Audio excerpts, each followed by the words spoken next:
আসসালামু আলাইকুম। কেমন আছেন সবাই? আশা করছি যে যেখানে আছেন আল্লাহর রহমতে অনেক ভালো আছেন। আমিও আলহামদুলিল্লাহ বেশ ভালো আছি।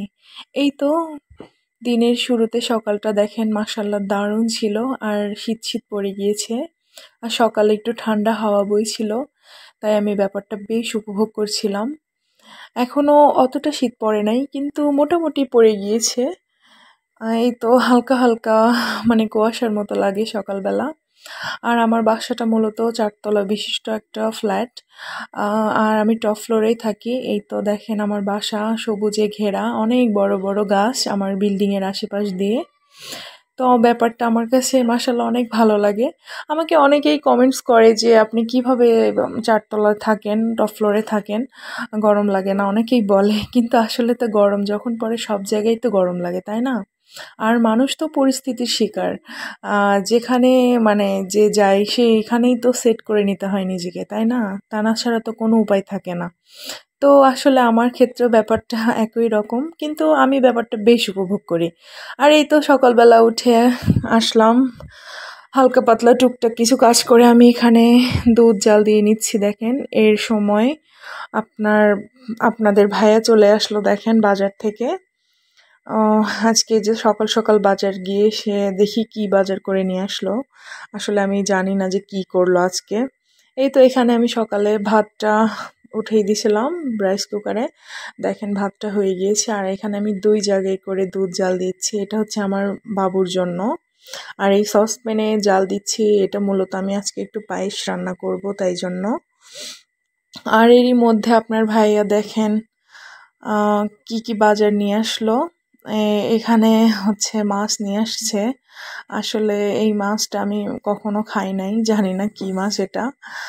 আজকে সে ৪ রকমের মাছ নিয়ে চলে আসছে বাজার থেকে। আর টুকটাক করে দুজনেই ভিডিও করে নিচ্ছিলাম আসলে।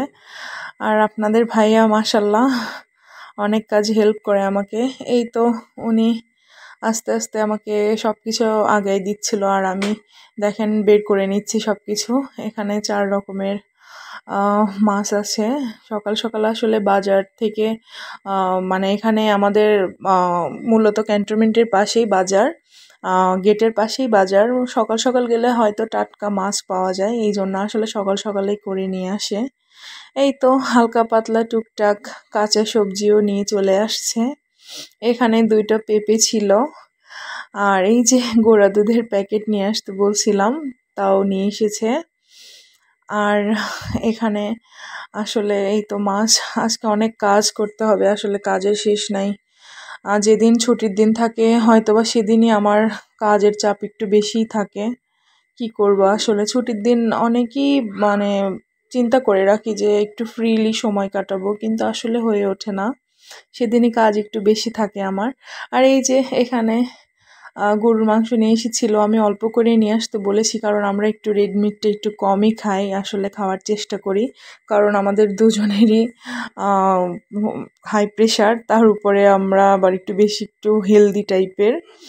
এই তো টুকটাক কাঁচা বাজার সবকিছু আমি ঢেলে নিচ্ছি এখানে। আর এখানে দেখেন আমি আতপ চাল ভিজিয়েছি যে আজকে চিতই পিঠা বানাবো এই উদ্দেশ্যে।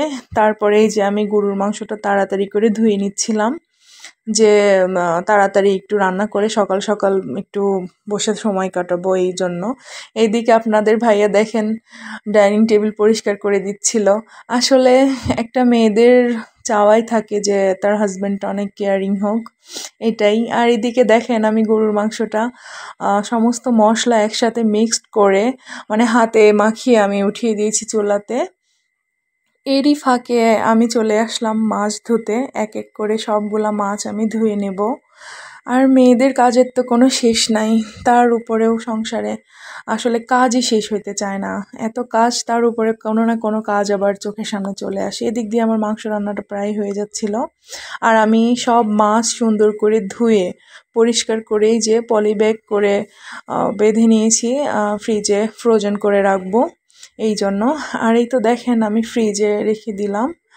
এই তো আস্তে, আস্তে রান্নার কাজটা শেষ। এদিকে পায়েসটাও হয়ে গিয়েছে রান্না করা।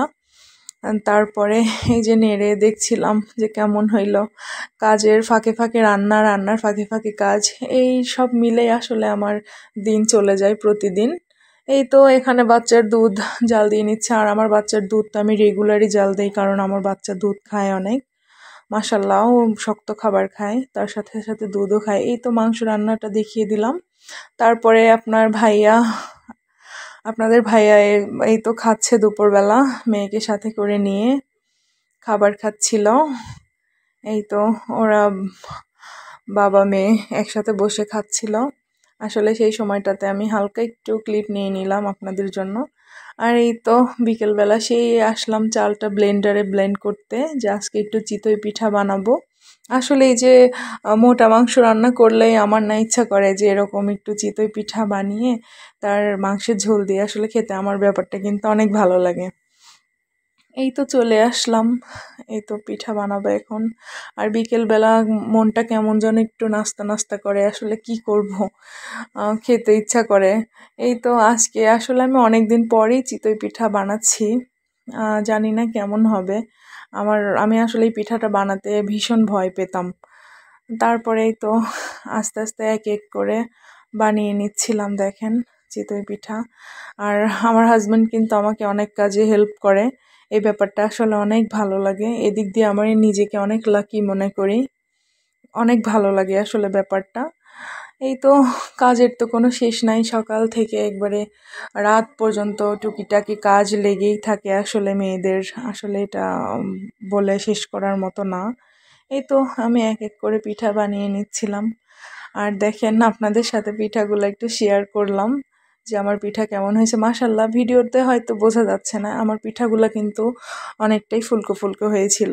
এই তো আজকের ভিডিও এই পর্যন্তই, আল্লাহ হাফেজ।